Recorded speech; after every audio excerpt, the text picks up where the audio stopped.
को गिरफ्तार किया गया, वकला को गिरफ्तार किया गया, बड़ी मज़ामतें हुई। तो उन्होंने जो उसका मैंडेट नहीं था फैसला दिया, पार्टी को जो है वो निशान छीन लिया गया।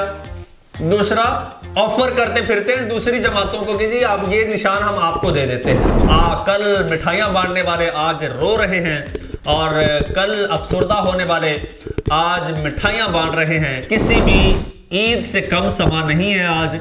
और पेशावर से खबरें ये आ रही हैं कि जो पीटीआई के वहाँ के वर्कर्स हैं उन्होंने बल्ले हाथों में थामे हुए हैं, सड़कों पर घूम रहे हैं और दीवाना वार निकल रहे हैं। और अस्सलाम वालेकुम, मैं हूं इरफान समूर। आज पीटीआई की फतह नहीं हुई, आज 25 करोड़ अवाम की फतह हुई है। आज एक अदालत ने तारीखी फैसला दिया है जिसके बाद जमान पार्क में जश्न का समा है। और अगर पेशावर की बात की जाए तो पठान बल्ले लेकर इस वक्त सड़कों पर निकले हुए हैं, जगह जगह मिठाइयां तकसीम हो रही हैं। दोस्तों, आज खबर मेरे पास बहुत बड़ी है, आज आपको तफसील के साथ बताऊंगा, लेकिन उससे पहले नए आने वाले दोस्तों से गुजारिश है कि वो इस चैनल को सब्सक्राइब कर लें। दोस्तों, आज पीटीआई की फतह का दिन नहीं है, आज 25 करोड़ पाकिस्तानियों की फतह का दिन है। आज आइन और कानून की फतह का दिन है। पाकिस्तान के आइन पर मुसलसल शब खून मारा जाता रहा और उसे मुसलसल पामाल किया जाता रहा।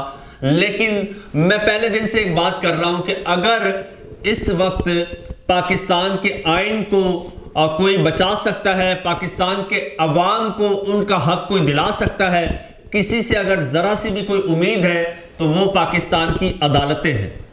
और मैं एक बात और मैंने की थी कि पाकिस्तान की अदालतों को इस वक्त कड़ी नज़र रखनी पड़ेगी, बाकायदा निगरानी करनी पड़ेगी इलेक्शन प्रोसेस की, क्योंकि यहाँ पर बारीक वारदातें होने का बहुत खदशा है और मुसलसल की जा रही हैं और इनको सिर्फ कानूनी तरीके से ही रोका जा सकता है, अदलिया के ज़रिए। ऐसी ही एक बारीक वारदात पीटीआई के खिलाफ की गई जब पीटीआई के इंट्रा पार्टी इलेक्शन को कालादम करार दिया गया और उनसे बल्ले का निशान ले लिया गया।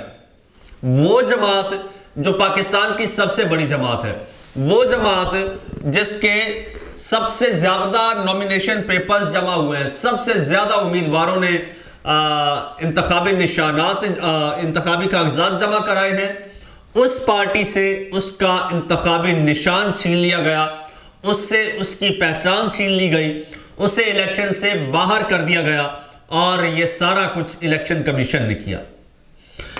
दोस्तों, उसके खिलाफ ये सारी बातें तो आपको पता है। आगे की कार्रवाई आपको बताता हूं। पाकिस्तान तहरीक इंसाफ हमेशा एक स्टेप आगे का सोचती है। बाकी ये लोग वारदात हो जाती है, काम हो जाता है, उसके बाद सोचते हैं कि अब क्या करना है। वो पहले से तैयारी करके रखते हैं कि ये वारदात होगी तो इसको हमने क्या करना है।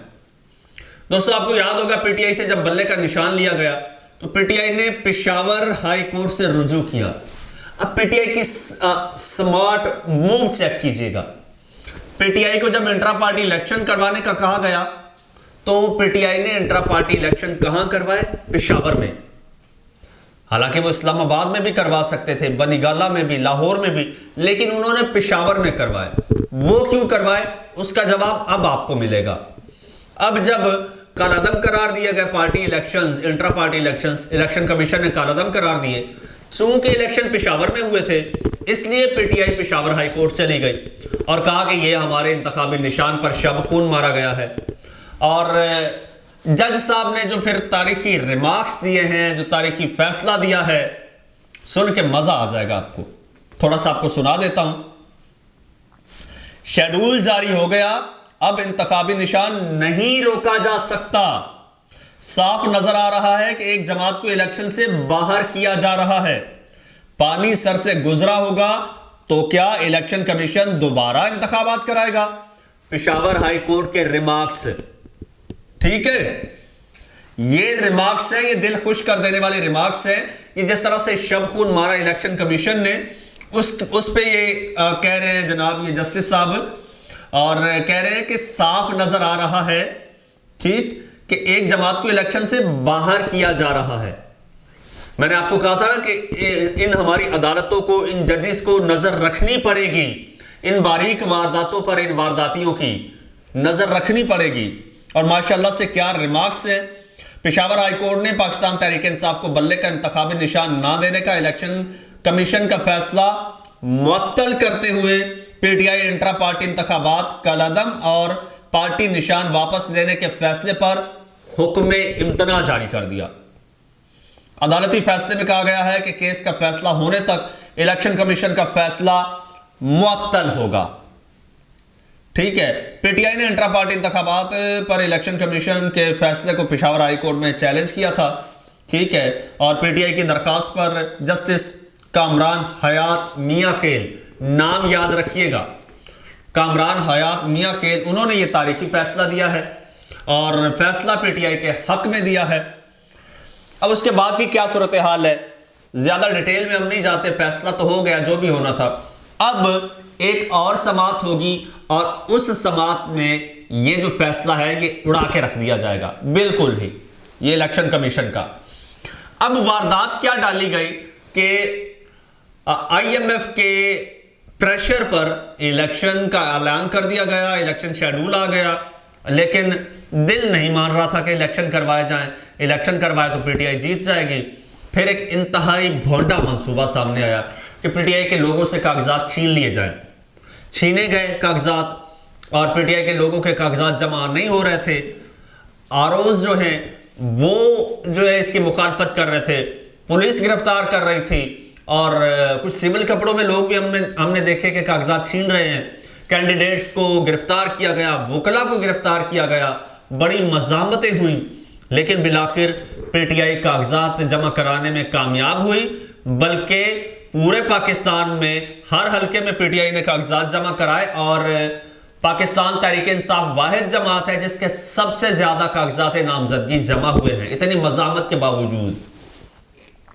अच्छा, ये देखते हुए जनाब, ये किसी भी बड़े खतरे से कम नहीं था हमारा फैसला साजों के लिए।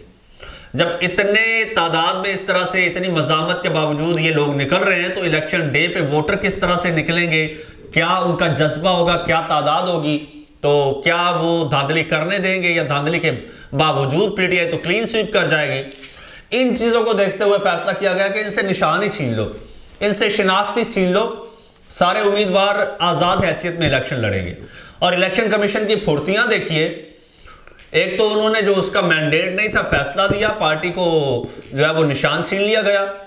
दूसरा, ऑफर करते फिरते हैं दूसरी जमातों को कि जी आप ये निशान हम आपको दे देते हैं। और तीसरा, स्क्रूटनी लिस्ट शाया कर दी गई मखसूस नशिस्तों के हवाले से जिसमें पाकिस्तान की सबसे बड़ी पार्टी का नाम ही नहीं है, निशान ही नहीं है, यानी पीटीआई का वजूद ही खत्म करने की कोशिश की गई। और शायद ये कर गुजरते अगर पाकिस्तान की अदालतें इस तरह से कड़ी नजर ना रखती और इस तरह से आज बोल्ड फैसले ना करती, दलेराना फैसले ना करती, तो आज ये जो है पाकिस्तान की सबसे बड़ी पार्टी के सपोर्टर्स यानी 25 करोड़ अवाम को उनके हक से महरूम कर दिया जाता। लेकिन हालात बदल गए, वक्त बदल गया, जज्बात बदल गए। कल मिठाइयाँ बांटने वाले आज रो रहे हैं और कल अफसरदा होने वाले आज मिठाइयाँ बांट रहे हैं। इस वक्त पीटीआई के जहाँ जहाँ पर भी वर्कर्स हैं वो सेलिब्रेट कर रहे हैं इस चीज़ को, क्योंकि वो बड़े अपसेट थे, बड़े परेशान थे कि यार बल्ले का निशान वापस ले लिया गया। अब उनको बल्ले का निशान जब वापस मिला है तो ये उनके लिए किसी भी ईद से कम समा नहीं है आज। और पेशावर से खबरें ये आ रही हैं कि जो पीटीआई के वहाँ के वर्कर्स हैं उन्होंने बल्ले हाथों में थामे हुए हैं, सड़कों पर घूम रहे हैं और दीवाना वार निकल रहे हैं और इस चीज़ को, आज के फैसले को सेलिब्रेट कर रहे हैं, क्योंकि आज का फैसला पीटीआई के हक में आया है, आज का फैसला इनके हक में आया और इसको सेलिब्रेट कर रहे हैं। अब आगे क्या होगा? आगे जनाब पीटीआई के तमाम उम्मीदवारान के कागजात नामजदगी जमा हो चुके हैं और काफ़ी सारे जो हैं वो स्क्रूटनी के अमल से गुजर के वो तस्दीक भी हो चुकी है, वो मंजूर भी हो चुके हैं। हाँ, हलीम आदिल शेख साहब जो कराची से हैं, सिंध के सदर हैं पीटीआई के, उनके सुनने में आ रहा है कि कागजात नामजदगी मुस्तरद हो गए हैं। बाकी अभी तक किसी पीटीआई के कैंडिडेट के कागजात नामजदगी मुस्तरद नहीं हुए। अब आगे इलेक्शन होगा और इलेक्शन में फिर दमादम मस्त कलंदर होगा और अब कोई कार्ड, कोई पत्ता, कोई हरबा, कोई चारा बचा नहीं है कि अब पीटीआई को मजीद रोका जाए। लेकिन अगर कोई ऐसी बारीक वारदात करने की कोशिश की जाती है तो पीटीआई के वकला इस वक्त बड़े फॉर्म में हैं, बड़े तगड़े हैं और बड़े कह लो कि फॉर्म के साथ इस वक्त बैटिंग जारी किए हुए हैं और ग्राउंड के चारों तरफ वो खेल रहे हैं, किसी तरफ भी किसी को मौका नहीं दे रहे और कोई वारदात डालने की कोशिश करता है तो फौरन उसको दबोच लेते हैं। और कुछ जजेस हैं जिन पर उनको एतमाद है और जिनका वो समझते हैं कि आज भी वो हक के साथ खड़े हैं और वो इतने दलेर हैं कि वो ऐसे माहौल में भी दलेराना और बोल्ड फैसले दे सकते हैं। उन्हीं से उनको उम्मीद है, पीटीआई को, पाकिस्तान की आवाम को इसी अदलिया से उम्मीद है, बाकी किसी से कोई उम्मीद नहीं है। हर कोई शब खून मारने के चक्कर में है, हर कोई हुकूक सल्ब करने के चक्कर में है पीटीआई के, या फिर बल्कि पाकिस्तानी अवाम के कहिए पीटीआई क्या चीज़ है। पाकिस्तानी अवाम के हक पे डाका डाला जाता है, शब खून मारी जाती है और बार बार ये कोशिशें हो रही हैं।